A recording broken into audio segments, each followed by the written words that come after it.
DPRK Aceh Barat melaporkan PT Mitra Pelabuhan Mandiri (MPM) melabuh ke Polda Aceh.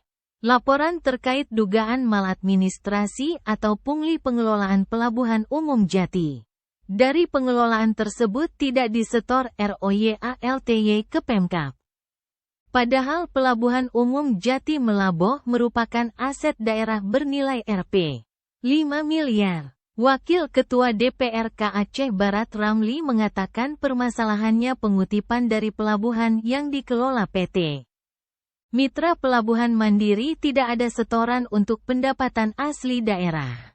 Uang jaminan pengelolaan pelabuhan sebesar Rp. 224 juta per tahun sejak September tahun 2023 yang tidak disetor.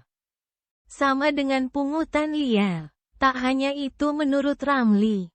Legalitasnya PT MPM untuk mengelola pelabuhan selama 30 tahun ditunjuk langsung PJ Bupati Aceh Barat.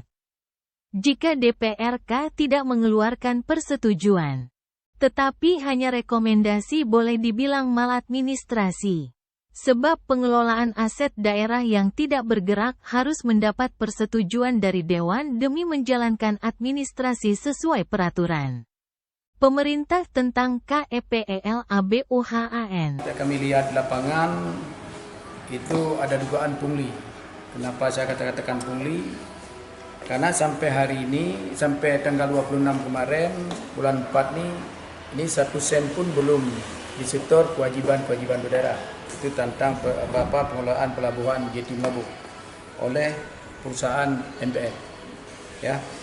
Karena juga dalam laporan ini ada semua kami lampirkan semua yang temuan-temuan lapangan, termasuk salah satu lembar tadi ada invoice pungutan ya yang dugaan pungli, yaitu bunker minyak ya.